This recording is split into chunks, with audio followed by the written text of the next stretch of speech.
ಹಸ್ತದ್ವಯೇನ ಕಮಲೆ ಧಾರಯಂತೀಂ ಸ್ವಲೀಲಯ ಹಾರನೂಪುರಸಂಯುಕ್ತಾಂ ಲಕ್ಷ್ಮೀಂ ದೇವೀಂ ವಿಚಿಂತಯೇ. ಎಲ್ಲ ಸುಮಂಗಲಿಯರ ಅಪೇಕ್ಷೆಯ ಮೇರೆಗೆ ಈ ವರ್ಷದ ವರಮಹಾಲಕ್ಷ್ಮೀ ವ್ರತವನ್ನು ಯಾವ ರೀತಿಯಲ್ಲಿ ಆಚರಣೆ ಮಾಡಬೇಕು ಹೇಳುವಂಥ ಒಂದು ವಿಷಯವನ್ನಿಟ್ಟು ವರಮಹಾಲಕ್ಷ್ಮಿಯ ವ್ರತದ ಕುರಿತಾಗಿ ತಿಳಿಸಬೇಕು ಅಂತ ಇವತ್ತಿನ ದಿವಸ ನಾನಿಲ್ಲಿ ಉಪಸ್ಥಿತನಿದ್ದೇನೆ. ಈ ಒಂದು ವ್ರತದ ಬಗ್ಗೆ ಎಲ್ಲ ಸಾಮಾನ್ಯರಿಗೂ ಸಹ ತಿಳಿದಿರುವಂಥ ಒಂದು ವ್ರತ. ಸುಮಂಗಲಿಯರಿಗೆ ಮಾಂಗಲ್ಯ ಭಾಗ್ಯದ ವೃದ್ಧಿ ಹೇಳ್ತಕ್ಕಂಥದ್ದಾಗ್ತದೆ. ಹಾಗೆ ಸಂತಾನವನ್ನು ಕೊಡ್ತಕ್ಕಂತಹ ಒಂದು ವ್ರತ, ಸಂತತಿಯನ್ನು ಕೊಟ್ಟು ಆ ಪುತ್ರ ಸಂತಾನದ ಫಲವನ್ನು ಕೊಡ್ತಕ್ಕಂತಹ ವಿಶೇಷವಾದಂತಹ ವ್ರತ ಅದು ಈ ವರಮಹಾಲಕ್ಷ್ಮಿಯ ವ್ರತ. ಈ ವ್ರತ ಅಂತ ಹೇಳಿದರೆ ಹಾಗೆ ಅದರಲ್ಲಿ ನಿಯಮಗಳು ಬಹಳ ಇರ್ತವೆ.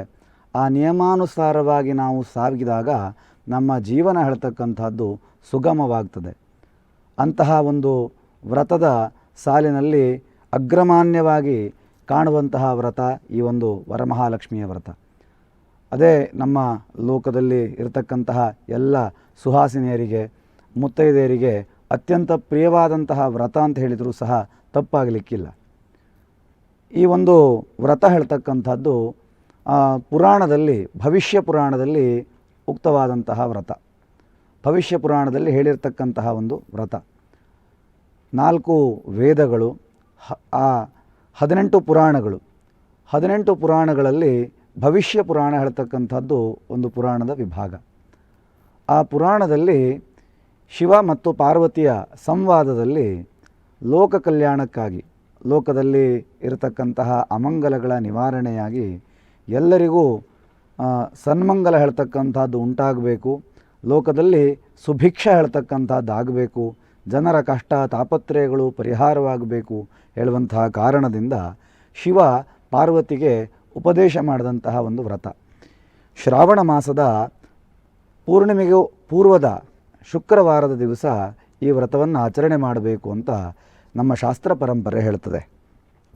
ಶುಕ್ಲೇ ಶ್ರಾವಣಿಕೆ ಮಾಸೆ ಪೂರ್ಣಿಮೋಪಾಂತ್ಯ ಭಾರ್ಗವೇ ವರಲಕ್ಷ್ಮ್ಯಾ ವ್ರತಂಕಾರ್ಯಂ. ಶ್ರಾವಣ ಮಾಸದ ಶುಕ್ಲ ಪಕ್ಷದಲ್ಲಿ ಪೂರ್ಣಿಮೆಗೆ ಮೊದಲಾದಂತಹ ಶುಕ್ರವಾರದ ದಿವಸ ವರಲಕ್ಷ್ಮಿ ಹೇಳ್ತಕ್ಕಂತಹ ದೇವಿಯನ್ನು ಆರಾಧನೆ ಮಾಡಬೇಕು ಅಂತ ಈ ಒಂದು ವಾಕ್ಯ ನಮಗೆ ತಿಳಿಸ್ತಾ ಇದೆ. ಮನುಷ್ಯನಿಗೆ ಬರುವಂತಹ ಕಷ್ಟಗಳು ಯಾರಿಗೆ ಅರ್ಥವಾಗ್ತದೆ ಅಥವಾ ಯಾರಿಗೆ ತಿಳಿತದೆ ಅಂತ ಕೇಳಿದ್ರೆ ತಾಯಿಗೆ ಮೊದಲು ಅರ್ಥವಾಗ್ತದೆ. ಕಂದನಿಗೆ ಬರುವ ಕಷ್ಟ, ಕಂದನಿಗಾಗುವಂತಹ ನೋವು, ಮಗುವಿಗಾಗುವಂತಹ ದುಃಖ ಇದೆಲ್ಲ ಮೊದಲು ಅರ್ಥವಾಗುವುದು ಯಾರಿಗೆ ಕೇಳಿದ್ರೆ ಹೆತ್ತ ತಾಯಿಗೆ. ಮಹಾಲಕ್ಷ್ಮಿ ಜಗತ್ತಿಗೆ ತಾಯಿ, ಜಗನ್ಮಾತೆ ಅಂತ ನಾವು ಅವಳನ್ನು ಕರೀತೇವೆ. ಆ ಮಹಾಲಕ್ಷ್ಮಿಗೆ ಜಗತ್ತಿನ ಎಲ್ಲ ಭಕ್ತರೂ ಸಹ ಮಕ್ಕಳಂತೆ. ಹಾಗಾಗಿ ಆ ಮಕ್ಕಳಿಗೆ ಬರುವ ಕಷ್ಟ ಏನಿದೆಯೋ ಅದು ಮಹಾಲಕ್ಷ್ಮಿಗೆ ಅರ್ಥವಾಗ್ತದೆ. ಆ ನಮ್ಮ ಕಷ್ಟವನ್ನು ಅವಳಲ್ಲಿ ನಿವೇದಿಸುವಂತಹ ವ್ಯವಸ್ಥೆಯೇ ಈ ಒಂದು ವರಲಕ್ಷ್ಮಿ ವ್ರತ ಅಥವಾ ವರಮಹಾಲಕ್ಷ್ಮಿ ವ್ರತ ಅಂತ ಕರೆಯಲ್ಪಡ್ತದೆ. ವರಮಹಾಲಕ್ಷ್ಮಿಯ ವ್ರತವನ್ನು ಹೇಗೆ ಆಚರಣೆ ಮಾಡಬೇಕು, ಯಾವ ರೀತಿಯಲ್ಲಿ ಆಚರಣೆ ಮಾಡಬೇಕು ಅಂತ ಬಹಳ ಜನ ಕೇಳ್ತಾರೆ. ಎಲ್ಲ ವ್ರತಗಳು ಹಾಗೆ ನಿಯಮದ ಪ್ರಕಾರ ವ್ರತ ಹೇಳ್ತಕ್ಕಂಥದ್ದು ಯಾವ ದಿವಸ ನಾವು ವ್ರತವನ್ನು ಮಾಡಬೇಕು ಅಂತ ಸಂಕಲ್ಪ ಮಾಡ್ತೇವೋ ಆ ದಿವಸದ ಬೆಳಿಗ್ಗಿನಿಂದಲೇ ಆರಂಭವಾಗ್ತದೆ. ಬೆಳಿಗ್ಗೆ ತೈಲಾಭ್ಯಂಗವನ್ನು ಮಾಡಿ ಎಣ್ಣೆಯನ್ನು ಮೈಗೆ ಹಚ್ಚಿ ಅರಿಶಿಣವನ್ನು ಹಚ್ಚಿ ಸ್ನಾನವನ್ನು ಮಾಡಬೇಕು. ಆ ನಂತರದಲ್ಲಿ ಭಗವಂತನ ನಾಮ ಸಂಕೀರ್ತನೆಯನ್ನು ಮಾಡ್ತಾ, ಭಗವಂತನ ನಾಮಸ್ಮರಣೆಯನ್ನು ಮಾಡ್ತಾ ಆ ವ್ರತಕ್ಕೆ ಬೇಕಾಗತಕ್ಕಂತಹ ಪರಿಕರಗಳನ್ನು, ಹೂವು, ಹಣ್ಣು, ಎಲೆ, ಅಡಿಕೆ, ಅಕ್ಕಿ, ಕಾಯಿ ಇತ್ಯಾದಿಗಳನ್ನು ಸಂಗ್ರಹ ಮಾಡ್ತಾ ಹೋಗಬೇಕು. ನಾವು ಪ್ರತಿಯೊಂದು ವಸ್ತುವನ್ನು ಸಂಗ್ರಹ ಮಾಡಬೇಕಾದರೂ ಆ ನಾಮಸ್ಮರಣೆಯನ್ನು ಮಾಡ್ತಾ ಇರಬೇಕು. ನಾಮಸ್ಮರಣೆಯನ್ನು ಮಾಡ್ತಾ ಮಾಡ್ತಾ ಆ ಪರಿಕರಗಳನ್ನು ಸಂಗ್ರಹ ಮಾಡಿದಾಗ ಅದು ಭಗವಂತನಿಗೆ ಅತ್ಯಂತ ಪ್ರಿಯವಾಗ್ತದೆ. ಆ ಒಂದು ನಾವು ಸಂಗ್ರಹ ಮಾಡಿದಂತಹ ವಸ್ತು ದ್ರವ್ಯಗಳೆಲ್ಲವೂ ಸಹ ಆ ಪರಮಾತ್ಮನಿಗೆ ಅರ್ಪಿಸಲ್ಪಡುವುದಾದ್ದಕ್ಕಾಗಿ ಅವನ ನಾಮ ಸಂಕೀರ್ತನೆಯೊಂದಿಗೆ ನಾವು ಆ ವ್ರತದ ಆರಂಭವನ್ನು ಮಾಡಿದಂತಾಗ್ತದೆ, ಮುನ್ನುಡಿಯನ್ನು ಆರಂಭ ಮಾಡಿದಂತಾಗ್ತದೆ. ವ್ರತಕ್ಕೆ ಬೇಕಾಗುವಂತಹ ಪರಿಕರಗಳನ್ನು ಸಂಗ್ರಹಿಸಿ ಸಾಯಂಕಾಲದಲ್ಲಿ ಪುನಃ ಸ್ನಾನವನ್ನು ಮಾಡಬೇಕು. ಸ್ನಾನವನ್ನು ಮಾಡಿ ಕಲಶವನ್ನು ಸ್ಥಾಪನೆ ಮಾಡಬೇಕು. ಆ ಕಲಶದಲ್ಲಿ ಮಹಾಲಕ್ಷ್ಮಿಯನ್ನು ಆವಾಹನೆ ಮಾಡಬೇಕು. ಎಲ್ಲ ನಾವು ನೋಡುವಂತಹ ವ್ಯವಸ್ಥೆಯಲ್ಲಿ ತಾಮ್ರದ ಕಲಶವನ್ನಿಡ್ತಾರೆ. ಅದರಲ್ಲಿ ಅಕ್ಷತೆ, ಹೂವು, ರಂಗವಲ್ಲಿ ಇತ್ಯಾದಿಗಳನ್ನು ಸೇರಿಸ್ತಾರೆ. ಗಂಧ, ತುಳಸಿ, ಅಕ್ಷತೆಗಳನ್ನು ಹಾಕ್ತಾರೆ. ದೂರ್ವೆಯನ್ನು ಸೇರಿಸ್ತಾರೆ. ಆದರೆ ವರಮಹಾಲಕ್ಷ್ಮಿ ವ್ರತವನ್ನು ಮಾಡಬೇಕಾದ್ರೆ ಅದರಲ್ಲಿ ವಟವನ್ನು ಅಂದರೆ ಆಲದ ಎಲೆಯನ್ನೂ ಸಹ, ಮಾವಿನ ಕುಡಿಯೊಂದಿಗೆ ಆಲದ ಎಲೆಯನ್ನೂ ಸಹ ಸೇರಿಸಬೇಕಂತೆ. ಸೇರಿಸಿ ಅದರ ಮೇಲೆ ಫಲವನ್ನು, ತೆಂಗಿನಕಾಯಿಯನ್ನಿಟ್ಟು ಅದಕ್ಕೆ ವಸ್ತ್ರದಿಂದ ಆಚ್ಛಾದನೆ ಮಾಡಬೇಕು, ವಸ್ತ್ರವನ್ನು ಹೊದಿಸಬೇಕು. ಆ ನಂತರ ಮೇಲೆ ಒಂದು ನಾಣ್ಯವನ್ನು ಅಥವಾ ಲಕ್ಷ್ಮಿಯ ಬೆಳ್ಳಿಯ ಸುವರ್ಣದ ಪ್ರತಿಮೆ ನಮ್ಮಲ್ಲಿದ್ದರೆ ಅದನ್ನು ಆ ಕಲಶದ ಮೇಲೆ ಇಡಬೇಕು. ಆ ನಂತರ ಮಹಾಲಕ್ಷ್ಮಿಯನ್ನು ಆವಾಹನೆ ಮಾಡುವಂತಹ ಮಂತ್ರ ಇದೆ, ವಿಶೇಷವಾದಂತಹ ಮಂತ್ರ. ಆ ಮಂತ್ರದಿಂದ ಮಹಾಲಕ್ಷ್ಮಿಯನ್ನು ಕರೆದು ಆ ಕಲಶದಲ್ಲಿ ಅವಳನ್ನು ಪೂಜಿಸಬೇಕು. ಪದ್ಮಾಸನೆ ಪದ್ಮಕರೆ ಸರ್ವಲೋಕೈಕ ಪೂಜಿತೆ ನಾರಾಯಣ ಪ್ರಿಯೇ ದೇವಿ ಸುಪ್ರೀತಾ ವರದಾ ಭವ. ಈ ಒಂದು ಮಂತ್ರದಿಂದ ಆ ಮಹಾಲಕ್ಷ್ಮಿಯನ್ನು ಆವಾಹನೆ ಮಾಡಬೇಕು. ಆ ನಂತರ ಆ ಮಹಾಲಕ್ಷ್ಮಿಯನ್ನು ಪೂಜಿಸಬೇಕು. ಪೂಜಿಸುವ ವಿಧಾನ ನಮ್ಮೆಲ್ಲರಿಗೂ ಗೊತ್ತಿದೆ. ಧ್ಯಾನ, ಆವಾಹನ, ಆಸನ, ಪಾದ್ಯ, ಅರ್ಘ್ಯ, ಆಚಮನ, ಸ್ನಾನ, ಗಂಧ, ಹಾಗೆ ವಸ್ತ್ರ, ಆಭರಣ, ಅಕ್ಷತಾದಿಗಳಿಂದ ಅವಳನ್ನು ಅರ್ಚನೆ ಮಾಡುವಂಥದ್ದು. ಈ ಪೂರ್ವದಲ್ಲಿ ಈ ಒಂದು ವ್ರತದಲ್ಲಿ ವಿಶೇಷವಾಗಿ ಹೇಳಿರ್ತಕ್ಕಂಥದ್ದು ಗ್ರಂಥಿ ಬಂಧನ, ಅಂದರೆ ದಾರಕ್ಕೆ ಗಂಟುಗಳನ್ನು ಹಾಕಬೇಕು ಅಂತ. ಹಳದಿ ಬಣ್ಣದ ದಾರವನ್ನು ತಂದು ಆ ದಾರಕ್ಕೆ ನಾನು ಈಗ ಹೇಳುವಂತಹ ಮಂತ್ರಗಳಿಂದ 12 ಗ್ರಂಥಿಯನ್ನು ಮಾಡಬೇಕು. 12 ಗಂಟನ್ನು ಸೇರಿಸಬೇಕು. ಮೊದಲನೇ ಗಂಟಿಗೆ ರಮಾಯೀ ನಮಃ ಅಂತ ಹೇಳಿ ಮೊದಲನೇ ಗಂಟನ್ನು ಹಾಕಬೇಕು. ಸರ್ವಮಂಗಳಾಯೀ ನಮಃ ಅಂತ ಹೇಳಿ ಎರಡನೇ ಗಂಟನ್ನು, ಕಮಲವಾಸಿನ್ಯೈ ನಮಃ ಅಂತ ಮೂರನೇ ಗಂಟನ್ನು ಹಾಕುವಂಥದ್ದು, ಮನ್ಮಥ ಜನನ್ಯೈ ನಮಃ ಅಂತ 4ನೇ ಗಂಟನ್ನು ಹಾಕುವಂಥದ್ದು, ವಿಷ್ಣುವಲ್ಲಭಾಜೈ ನಮಃ ಅಂತ 5ನೇ ಗಂಟನ್ನು, ಕ್ಷೀರಾಬ್ಧಿ ಕನ್ಯಕಾಜೈ ನಮಃ ಅಂತ 6ನೇದು, ಲೋಕಮಾತ್ರೇ ನಮಃ ಅಂತ 7ನೇ ಗಂಟನ್ನು ಹಾಕುವಂಥದ್ದು, ಭಾರ್ಗವ್ಯೈ ನಮಃ ಅಂತ 8ನೇ ಗಂಟನ್ನು, ಪದ್ಮಹಸ್ತಾಜೈ ನಮಃ ಅಂತ ಹೇಳಿ 9ನೇದನ್ನು, ಪುಷ್ಟ್ಯೈ ನಮಃ ಅಂತೇಳಿ 10ನೇ ಗಂಟನ್ನು ಹಾಕುವಂಥದ್ದು, ತುಷ್ಟ್ಯೈ ನಮಃ ಅಂಥೇಳಿ 11ನೇ ಗಂಟನ್ನು, ವರಲಕ್ಷ್ಮಿಯೇ ನಮಃ ಅಂತ 12ನೇ ಗಂಟನ್ನು. ಹೀಗೆ 12 ಗಂಟುಗಳಿಂದ ಕೂಡಿರ್ತಕ್ಕಂತಹ ದಾರವನ್ನು ಆ ಒಂದು ಕಲಶದ ಬುಡದಲ್ಲಿಟ್ಟು ಅದನ್ನು ಪೂಜಿಸಬೇಕು. ಆ ನಂತರ ಆ ಮಹಾಲಕ್ಷ್ಮಿಯನ್ನು ಪೂಜಿಸಿ ಅವಳಿಗೆ ತುಪ್ಪದಿಂದ ಮಾಡಿದಂತಹ ನೈವೇದ್ಯವನ್ನು, ತುಪ್ಪವನ್ನು ಬಳಸಿ ಮಾಡ್ತಕ್ಕಂತಹ ನೈವೇದ್ಯವನ್ನು ಮತ್ತು ಕರಿದ ಪದಾರ್ಥಗಳನ್ನು, ನಾವಿವತ್ತಿನ ದಿವಸ ಏನು ಸುಟ್ಟೆವು, ವಡೆ ಇತ್ಯಾದಿಗಳನ್ನು ಹೇಳ್ತೇವೆ, ಅಪೂಪ ಅಂತ ಹೇಳ್ತೇವೆ, ಅದನ್ನು ಆ ದೇವಿಗೆ ನೈವೇದ್ಯ ಮಾಡಬೇಕು. ದೇವಿಯನ್ನು ಅಷ್ಟೋತ್ತರ ನಾಮಗಳಿಂದ ಅರ್ಚನೆ ಮಾಡಬೇಕು. 1000 ನಾಮದಿಂದ, ಸಹಸ್ರನಾಮದಿಂದ ಅರ್ಚನೆ ಮಾಡಬೇಕು. ಇನ್ನು ಲಲಿತಾ ಸಹಸ್ರನಾಮದಲ್ಲಿ ವಿಶೇಷವಾಗಿ ಹೇಳಿದ್ದಾರೆ, ಸುಹಾಸಿನ್ಯರ್ಚನ ಪ್ರೀತ. ಸುಹಾಸಿನಿಯರು ಈ ಒಂದು ಲಕ್ಷ್ಮಿಯ ನಾಮಗಳಿಂದ ಆಕೆಯನ್ನು ಅರ್ಚನೆ ಮಾಡಬೇಕು. ಅದು ಅವಳಿಗೆ ಅತ್ಯಂತ ಪ್ರಿಯವಾಗ್ತದೆ. ಆ ನಂತರ ಈ ಒಂದು ವ್ರತದ ಸಾಂಗತಾ ಸಿದ್ಧಿಗೋಸ್ಕರವಾಗಿ ವ್ರತವನ್ನು ಸಂಪನ್ನಗೊಳಿಸಬೇಕು ಅನ್ನುವಂಥ ಕಾರಣಕ್ಕಾಗಿ ವಾಯನ ದಾನವನ್ನು ಮಾಡಬೇಕು. ವಾಯನ ಅಂತ ಹೇಳಿದ್ರೆ ಬಾಗೀನ ಅಂತ ಹೇಳ್ತೇವೆ ನಾವು ಕನ್ನಡದಲ್ಲಿ, ಆಡು ಭಾಷೆಯಲ್ಲಿ. ಆ ಬಾಗೀನವನ್ನು ಕೊಡುವಂಥದ್ದನ್ನು ನಾವು ಮಾಡಬೇಕು. ಹಾಗಾದರೆ ಆ ಬಾಗೀನ ಕೊಡುವಾಗ ಅದರಲ್ಲಿ ಏನೇನಿರಬೇಕು? ಮೊದಲನೇದಾಗಿ ಮೊರ, ಗೆರಸಿ ಅಂತ ಹೇಳ್ತೇವೆ. ಅದರಲ್ಲಿ 2 ಕುಡಿಬಾಳೆಯನ್ನು ಇಡಬೇಕು, ಅಕ್ಕಿಯನ್ನು, ಕಾಯನ್ನು, ಆನಂತರ ಬಳೆ, ಕನ್ನಡಿ, ಅದರೊಟ್ಟಿಗೆ ಕರಿಮಣಿಯ ಒಂದು ಸಿಗ್ತದೆ, ಕರಿಮಣಿ ಅಂತ ಸಿಗ್ತದೆ, ಅದನ್ನು ಅದರಲ್ಲಿ ಇಡಬೇಕು. ಆನಂತರ ಕೊರಳು ನಗುಲು ಅಂತ ಕೆಂಪು ದಾರ ಇರ್ತದೆ, ಅದನ್ನು ಅದರಲ್ಲಿಟ್ಟು ತಾಂಬೂಲವನ್ನಿಟ್ಟು ನಮ್ಮ ಕೈಲಾದಂತಹ ದಕ್ಷಿಣೆಯನ್ನು ಅದರಲ್ಲಿಟ್ಟು ಸೀರೆ ಇತ್ಯಾದಿಗಳನ್ನಿಟ್ಟು ಅದನ್ನು ಸುಹಾಸಿನಿಯೊಬ್ಬರಿಗೆ ದಾನವಾಗಿ ಕೊಡಬೇಕು. ಯಾರು ಆ ದಾನವನ್ನು ಸ್ವೀಕರಿಸ್ತಾರೋ ಅವರಿಂದಲೇ ನಾವು ಆ ಗ್ರಂಥಿಯ ದಾರವನ್ನು ನಮ್ಮ ಕೈಗೆ ಕಟ್ಟಿಸ್ಕೊಳ್ಬೇಕು. ಆ ಗ್ರಂಥಿ 12 ಗ್ರಂಥಿಯ ದಾರ ಏನಿದೆಯೋ ಅದನ್ನು ವ್ರತಾಂತ್ಯದಲ್ಲಿ, ವ್ರತ ಮುಕ್ತಾಯವಾದ ಮೇಲೆ ವಾಯನ ದಾರವನ್ನು ಕೊಟ್ಟು ಅವರ ಕೈಯಿಂದ ನಾವು ಅದನ್ನು ಕಟ್ಟಿಸ್ಕೊಳ್ಬೇಕು. ಈ ರೀತಿಯಲ್ಲಿ ಆಚರಣೆ ಮಾಡಿದಾಗ ಈ ಒಂದು ವರಲಕ್ಷ್ಮಿ ವ್ರತ ಹೇಳ್ತಕ್ಕಂಥದ್ದು ಸಂಪನ್ನವಾಗ್ತದೆ. ಇನ್ನು ವ್ರತವನ್ನು ಆಚರಣೆ ಮಾಡಿ ವ್ರತದ ಕಥೆಯನ್ನು ಕೇಳಬೇಕು ಹೇಳುವಂಥದ್ದು ಪುರಾಣದ ವಾಕ್ಯ. ಅದೇ ರೀತಿಯಲ್ಲಿ ಈ ಒಂದು ವರಲಕ್ಷ್ಮಿಯ ಕಥೆ ಈ ರೀತಿಯಾಗಿ ವರ್ಣಿತವಾಗಿದೆ. ಕೈಲಾಸದಲ್ಲಿ ಋಷಿಮುನಿಗಳಿಂದ ಆವೃತವಾದಂತಹ ಹಾಗೆ ದೇವೇಂದ್ರಾದಿ ದೇವತೆಗಳಿಂದ ಕೂಡಿರ್ತಕ್ಕಂತಹ ಕೈಲಾಸದ ರತ್ನ ಮಂಟಪದ ಮಧ್ಯದಲ್ಲಿ ಶಿವ ಆಸೀನನಾಗಿದ್ದಾನೆ. ಪಾರ್ವತಿ ಬಂದು ಅವನನ್ನು ಪ್ರಶ್ನೆ ಮಾಡ್ತಾಳೆ.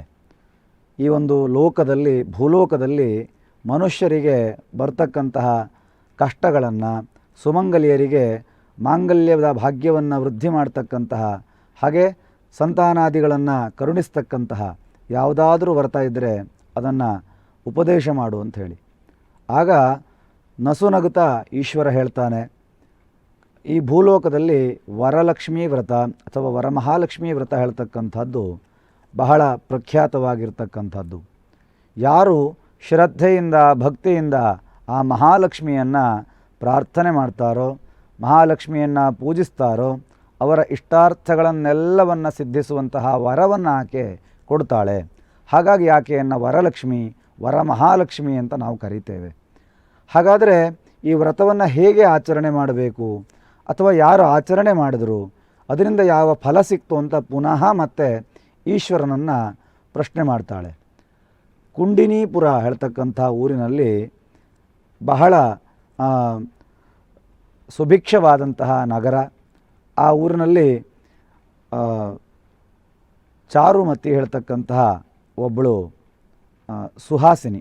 ಆಕೆ ತನ್ನ ಪತಿ ಶುಶ್ರೂಷೆಯನ್ನು, ತನ್ನ ಅತ್ತೆ ಮಾವರ ಸೇವೆಯನ್ನು ಮಾಡಿಕೊಂಡು ದಿನವನ್ನು ಕಳೀತಾ ಇದ್ಲು.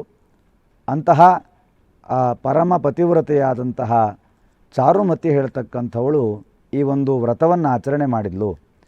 ವ್ರತವನ್ನು ಆಚರಣೆ ಮಾಡಲಿಕ್ಕೆ ಕಾರಣ ಏನು ಅಂತ ಕೇಳಿದ್ರೆ, ಒಮ್ಮೆ ಅವಳು ತನ್ನ ದಿನನಿತ್ಯದ ಕರ್ತವ್ಯಗಳನ್ನೆಲ್ಲ ಮುಗಿಸಿ ಮಲಗಿದ್ದಂತಹ ಕಾಲಕ್ಕೆ ಬೆಳಗಿನ ಜಾವ ಅವಳ ಕನಸಿನಲ್ಲಿ ಒಂದು ದೇವಿಯ ಸ್ವರೂಪ ಹೇಳ್ತಕ್ಕಂಥದ್ದು ಕಾಣ್ತದೆ.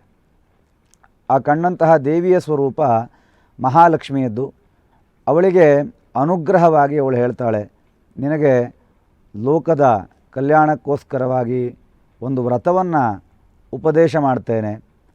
ಆ ವ್ರತದ ಸಾರವನ್ನು, ಮಹತ್ವವನ್ನು ನೀನೆಲ್ಲ ಜನರಿಗೆ ತಿಳಿಸಬೇಕು. ಆ ನಂತರ ನಿನ್ನಿಂದ ಈ ಒಂದು ಗ್ರಾಮ, ರಾಜ್ಯ, ರಾಷ್ಟ್ರ ಇದೆಲ್ಲವೂ ಸಹ ಸುಭಿಕ್ಷವಾಗಬೇಕು. ಗ್ರಾಮದಲ್ಲಿ, ರಾಜ್ಯದಲ್ಲಿ, ರಾಷ್ಟ್ರದಲ್ಲಿರ್ತಕ್ಕಂತಹ ದುರ್ಭಿಕ್ಷ, ಸಂಕಟ, ತಾಪತ್ರಯಗಳೆಲ್ಲ ಪರಿಹಾರವಾಗಬೇಕು. ಆ ಕಾರಣಕ್ಕೋಸ್ಕರವಾಗಿ ನಿನಗೊಂದು ವ್ರತವನ್ನು ಉಪದೇಶ ಮಾಡ್ತೇನೆ ಅಂಥೇಳಿ ಆಕೆಗೆ ಸ್ವಪ್ನದಲ್ಲಿ ಮಹಾಲಕ್ಷ್ಮಿ ಹೇಳ್ತಾಳೆ. ಅದನ್ನು ಕೇಳಿಸಿಕೊಂಡಂಥ ಅವಳಿಗೆ ಎಚ್ಚರವಾಗ್ತದೆ. ಎಚ್ಚರವಾಗಿ ನೋಡಿದಾಗ ಮನೆಯಲ್ಲೇ ಇರ್ತಾಳೆ. ಇದನ್ನು ತನ್ನ ಕುಟುಂಬದ ಸದಸ್ಯರೊಂದಿಗೆಲ್ಲ ಹೇಳ್ಕೊಂಡಂತಹ ಕಾಲಕ್ಕೆ ಅವರೆಲ್ಲರೂ ಹೇಳ್ತಾರೆ, ಆ ಒಂದು ವ್ರತವನ್ನು ಆಚರಣೆ ಮಾಡು, ಅದರಿಂದ ನಮಗೆ, ಕುಟುಂಬಕ್ಕೆ, ಹಾಗೆ ಈ ಒಂದು ರಾಜ್ಯಕ್ಕೆ, ರಾಷ್ಟ್ರಕ್ಕೆ ಎಲ್ಲದಕ್ಕೂ ಒಳ್ಳೆಯದಾಗ್ತದೆ ಅಂತ ಹೇಳಾದರೆ ಅಂಥ ವ್ರತವನ್ನು ನೀನು ಆಚರಣೆ ಮಾಡು, ಎಲ್ಲರಿಗೂ ಅದರ ಮಹತ್ವವನ್ನು ತಿಳಿಸು ಅಂತ ಆ ಕುಟುಂಬದ ಸದಸ್ಯರು ಅವಳಿಗೆ ಸಲಹೆಯನ್ನು ಕೊಡ್ತಾರೆ. ಅದೇ ರೀತಿಯ ಆ ಸಲಹೆಯ ಮೇರೆಗೆ ಶ್ರಾವಣ ಮಾಸದ ಪೂರ್ಣಿಮೆಗೂ ಮೊದಲಾದಂತಹ, ಪೂರ್ಣಿಮೆಗಿಂತ ಮೊದಲಿನ ಆ ಒಂದು ಶುಕ್ರವಾರದಂದು ಆ ವ್ರತವನ್ನು ಅವಳು ಆಚರಣೆ ಮಾಡ್ತಾಳೆ. ಬೆಳಗ್ಗೆ ಎದ್ದು ಸ್ನಾನಾದಿಗಳನ್ನು ಮುಗಿಸಿ ದೇವತಾ ಧ್ಯಾನವನ್ನು ಮಾಡ್ತಾ, ದೇವರ ಸ್ಮರಣೆಯನ್ನು ಮಾಡ್ತಾ, ಆ ಒಂದು ವ್ರತಕ್ಕೆ ಬೇಕಾಗತಕ್ಕಂತಹ ಪರಿಕರಗಳನ್ನು, ಸಂಗ್ರಹಗಳನ್ನು ಸೇರಿಸಿಕೊಂಡು ತನ್ನ ಸುಹಾಸಿನಿಯರ ಮಿತ್ರರ ಬಳಗವನ್ನು ಸೇರಿಸಿಕೊಂಡು ಮಂಟಪದಲ್ಲಿ ಮಹಾಲಕ್ಷ್ಮಿಯ ಒಂದು ಪ್ರತಿಮೆಯನ್ನಿಟ್ಟು ಕಲಶವನ್ನು ಸ್ಥಾಪನೆ ಮಾಡಿ ಅಲ್ಲಿ ಮಹಾಲಕ್ಷ್ಮಿಯನ್ನು ಆವಾಹನೆ ಮಾಡಿ ಗ್ರಂಥಿಯುತವಾದಂತಹ ದಾರವನ್ನು ಆ ಕಲಶದ ಬುಡದಲ್ಲಿಟ್ಟು ಅದನ್ನು ಪೂಜಿಸಿ ಆ ವ್ರತದ ಅಂತ್ಯದಲ್ಲಿ ವಾಯನದಾನವನ್ನು, ಬಾಗೀನವನ್ನು ಕೊಟ್ಟು ಪುನಃ ಮಹಾಲಕ್ಷ್ಮಿಯನ್ನು ಪ್ರಾರ್ಥನೆ ಮಾಡ್ತಾಳೆ. ಆ ಮಹಾಲಕ್ಷ್ಮಿಯ ಅನುಗ್ರಹದಿಂದ ಅವಳ ಕಷ್ಟಗಳೆಲ್ಲವೂ ನಿವಾರಣೆಯಾಗ್ತದೆ. ಹಾಗೆ ಅಮಂಗಲಗಳು ನಿವಾರಣೆಯಾಗಿ ಆ ಮನೆಯಲ್ಲಿ ಧನಲಕ್ಷ್ಮಿ, ಧಾನ್ಯಲಕ್ಷ್ಮಿ ಹೇಳ್ತಕ್ಕಂತಹ 8 ವಿಧವಾದಂತಹ ಲಕ್ಷ್ಮಿಯರ ಸ್ಥಿರವಾದಂತಹ ಸಾನ್ನಿಧ್ಯ ಹೇಳ್ತಕ್ಕಂಥದ್ದು ನೆಲೆಯಾಗ್ತದೆ. ಈ ರೀತಿಯಲ್ಲಿ ವ್ರತವನ್ನು ಆಚರಣೆ ಮಾಡುವುದರಿಂದ ಎಲ್ಲರಿಗೂ ಶ್ರೇಯಸ್ಸಾಗ್ತದೆ, ಎಲ್ಲರಿಗೂ ಅಮಂಗಲ ನಿವಾರಣೆಯಾಗ್ತದೆ ಹೇಳುವಂಥ ಒಂದು ವ್ರತದ ಸಾರವನ್ನು ತಿಳಿಸುವಂತಹ ಈ ಒಂದು ವ್ರತ ಕಥೆಯನ್ನು ಇವತ್ತಿನ ದಿವಸ ನಾನು ನಿಮಗೆ ತಿಳಿಸಿದ್ದೇನೆ. ಆ ಒಂದು ವ್ರತವನ್ನು ಆಚರಣೆ ಮಾಡಿ, ಆ ವ್ರತದ ಕಥಾಶ್ರವಣವನ್ನು ಮಾಡಿ ಎಲ್ಲರೂ ಸಹ ನಾವು ಆ ವ್ರತದ ಸಂಪೂರ್ಣವಾದಂತಹ ಶ್ರೇಯಸ್ಸನ್ನು ಅನುಭವಿಸಬಹುದು. ಇದರಿಂದ ಆ ಮಹಾಲಕ್ಷ್ಮಿಯು ಸುಪ್ರೀತಳಾಗ್ತಾಳೆ ಅಂತ ಈ ಮುಖಾಂತರವಾಗಿ ನಾನು ತಿಳಿಸಲಿಕ್ಕೆ ಬಯಸ್ತೇನೆ. ಇನ್ನು ಈ ರೀತಿಯಲ್ಲಿ ಈ ಮೇಲೆ ತಿಳಿಸಿದಂಥ ಪ್ರಕಾರವಾಗಿ ವ್ರತವನ್ನು ಆಚರಣೆ ಮಾಡಿ, ವ್ರತದ ಕಥೆಯನ್ನು ಕೇಳಿ, ಆ ಸುಹಾಸಿನಿ ಪೂಜೆ ಇತ್ಯಾದಿಗಳನ್ನು ಮಾಡಿ, ವಾಯನ ದಾನವನ್ನು ಮಾಡಿ, ಭಕ್ತಿ ಶ್ರದ್ಧೆಯಿಂದ ಮಹಾಲಕ್ಷ್ಮಿಯನ್ನು ಆರಾಧನೆ ಮಾಡಬೇಕು. ಆ ಮಹಾಲಕ್ಷ್ಮಿಯ ಅಷ್ಟಕ ಅಂತ ಒಂದು ಪ್ರತ್ಯೇಕವಾದಂತಹ ಅಷ್ಟಕ ಇದೆ. ನಮಸ್ತೇಸ್ತು ಮಹಾಮಾಯೆ ಶ್ರೀಪೀಠೆ ಸುರಪೂಜಿತೆ ಅಂತ ಆರಂಭವಾಗಿ 8 ಶ್ಲೋಕಗಳನ್ನು ಅದು ಹೊಂದಿದೆ. ಆ ಒಂದು ಮಹಾಲಕ್ಷ್ಮಿಯ ಅಷ್ಟಕವನ್ನು ಪ್ರಾರ್ಥನೆಯಲ್ಲಿ ಭಗವತಿಯಲ್ಲಿ ಪ್ರಾರ್ಥನೆ ಮಾಡುವಂಥದ್ದು. ಆನಂತರ ನಮಸ್ತೆ ಸರ್ವದೇವಾನಾಂ ವರದಾಸಿ ಹರಿಪ್ರಿಯೆ ಯಾಗತಿ ಸ್ತೋತ್ರಪನ್ನಾನಾಂ ಸಾಮೇ ಭೂಯಾತ್ ತ್ವದರ್ಚನಾತ್. ಯಾವ ಒಂದು ಹರಿಹರ ಬ್ರಹ್ಮಾದಿಗಳು ಸಹ ಆ ಜಗನ್ಮಾತೆಯನ್ನು ಸ್ತುತಿಸುವ ಮುಖಾಂತರವಾಗಿ, ಅವಳನ್ನು ಪೂಜಿಸುವ ಮುಖಾಂತರವಾಗಿ ಎಲ್ಲ ವಿಧವಾದಂತಹ ಶ್ರೇಯಸ್ಸನ್ನು ಹೊಂದಿದರು. ಯಾಕೆ ಅಂತ ಕೇಳಿದರೆ, ಜಗತ್ತಿನಲ್ಲಿ ಅನೇಕ ವಿಧವಾದಂತಹ ಕಂಟಕಗಳನ್ನು ಆ ಭಗವತಿ ಸಂಹಾರ ಮಾಡಿದ್ದಾಳೆ. ನಮಗೆ ನಿದರ್ಶನವಾಗಿ ಕಾಣುವಂತೆ ರಕ್ತಬೀಜ, ಚಂಡಮುಂಡ, ಶುಂಭ, ನಿಶುಂಭ ಈ ಎಲ್ಲ ದೈತ್ಯರ ಸಂಹಾರ ಮಾಡಿ ಲೋಕಕ್ಕೆ ಬಂದಂತಹ ಕಂಟಕವನ್ನು ಆಕೆ ನಿವಾರಣೆ ಮಾಡಿದ್ದಾಳೆ. ಹಾಗೆಯೇ ನಾವು ಉಪಾಸನೆ ಮಾಡಿ, ನಾವು ಅವಳನ್ನು ಆರಾಧನೆ ಮಾಡಿದಾಗ ಅವಳ ಸಂತೃಪ್ತಿ, ಅವಳ ಸಂತುಷ್ಟಿಯಿಂದ ನಮಗೆ ಬಂದಂತಹ ಕಂಟಕಗಳು, ತಾಪತ್ರಯಗಳೂ ಸಹ ಪರಿಹಾರವಾಗ್ತದೆ. ಎಲ್ಲ ವಿಧವಾದಂತಹ ಅರಿಷ್ಟಗಳನ್ನು ಆಕೆ ದೂರೀಕರಿಸ್ತಾಳೆ. ಅದೇ ರೀತಿಯಲ್ಲಿ ಎಲ್ಲರೂ ಸಹ ಶ್ರದ್ಧೆಯಿಂದ, ಭಕ್ತಿಯಿಂದ ಆ ಮಹಾಲಕ್ಷ್ಮಿಯನ್ನು ಆರಾಧನೆ ಮಾಡಿ, ಅವಳ ಕೃಪೆಗೆ ಪಾತ್ರರಾಗಿ, ಅವಳ ಅನುಗ್ರಹದಿಂದ ಇಷ್ಟಾರ್ಥವನ್ನು ಎಲ್ಲವನ್ನು ಅನುಭವಿಸುವಂತಹ ಒಂದು ಯೋಗ ಭಾಗ್ಯ ನಮ್ಮದಾಗಲಿ. ಹಾಗೆ ನಮ್ಮ ಋಷಿ ಪರಂಪರೆ ನಮಗೆ ಇನ್ನು ಯಾವ್ಯಾವ ವ್ರತಗಳನ್ನು ತಿಳಿಸಿದೆಯೋ, ಇನ್ಯಾವ್ಯಾವ ರೀತಿಯಲ್ಲಿ ನಮಗೆ ಸನ್ಮಾರ್ಗವನ್ನು ಬೋಧಿಸಿದೆಯೋ, ಆ ಸನ್ಮಾರ್ಗದ ಬೋಧನೆಯನ್ನು ಒಂದೊಂದಾಗಿ ಮುಂದಿನ ದಿನಗಳಲ್ಲಿ ನೋಡ್ತಾ ಹೋಗೋಣ. ಎಲ್ಲ ಈ ಒಂದು ವರಮಹಾಲಕ್ಷ್ಮಿಯ ವ್ರತವನ್ನು ಆಚರಣೆ ಮಾಡಿದಂತಹ ವೀಕ್ಷಕ ಬಾಂಧವರಿಗೆ ಆ ಭಗವತಿ ಅನುಗ್ರಹವನ್ನು ಮಾಡಲಿ, ಅವಳ ಅನುಗ್ರಹದಿಂದ ಎಲ್ಲರಿಗೂ ಮಂಗಲವಾಗಲಿ ಅಂಥೇಳಿ ಈ ಒಂದು ವರಮಹಾಲಕ್ಷ್ಮಿಯ ವ್ರತದ ವಿಷಯವನ್ನು ಇಲ್ಲಿಗೆ ಸಂಪನ್ನಗೊಳಿಸ್ತಾ ಇದ್ದೇನೆ. ಮಹಾಲಕ್ಷ್ಮಿ ಎಲ್ಲರಿಗೂ ಒಳ್ಳೆಯದು ಮಾಡಿ, ಸನ್ಮಂಗಲವನ್ನುಂಟು ಮಾಡಿ ಕಾಪಾಡು.